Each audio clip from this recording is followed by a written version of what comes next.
අද අපි වරදින් නැතුව ලේසි විදිහකට අලුව හදමු.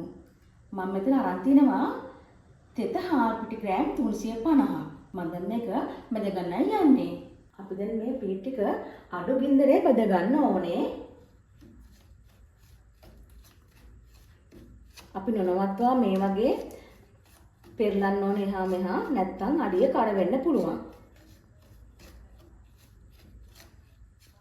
මම දැන් මේ පිටි ටික විනාඩි 5ක් විතර බෙදගත්තා. දැන් නම් හොඳ සුවඳක් එනවා.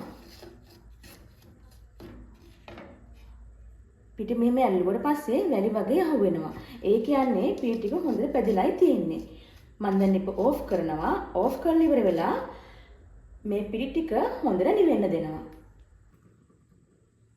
මෙතන සීනි ග්‍රෑම් 300 කරගෙන තියෙනවා.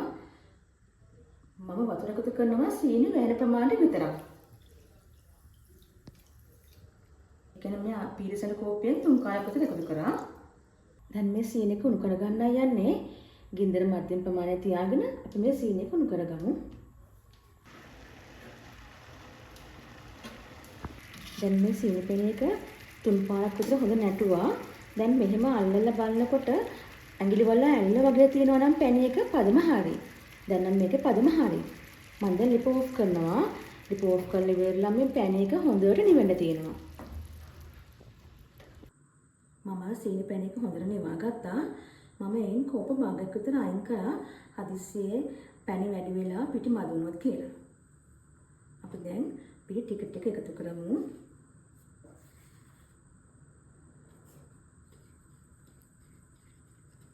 ඒ වගේම මම මෙතන පිටි ග්‍රෑම් 300යි ගත්තේ. අනිත් ග්‍රෑම් 50 අයින් කරලා ට්‍රේ එකට ඉන්නයි, අලු එක උඩින් ඉන්නයි.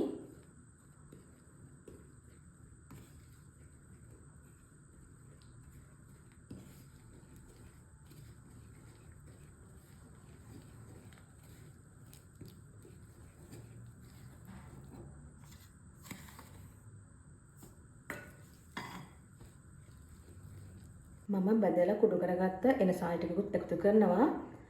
ලුණු පොඩ්ඩකුත් එකතු කරනවා.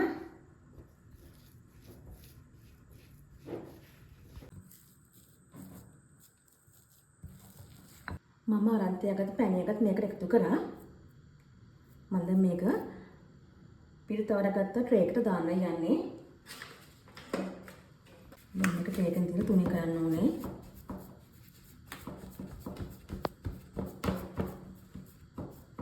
මේ විදිහට උඩින් පිටි හැමින් තුනී කරන්න ඕනේ.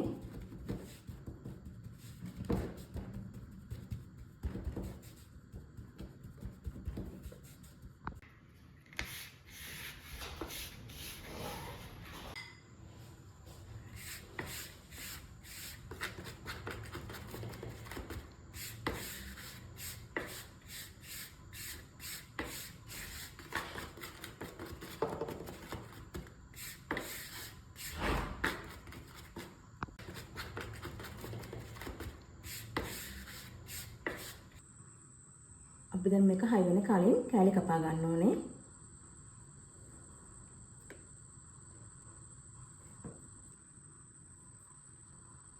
ඉතින් මේ විදිහට වර්ධින්නේ නැතුව අලුව හදා ගන්න පුළුවන්. මේ නම් ආර සුබ දවසක්.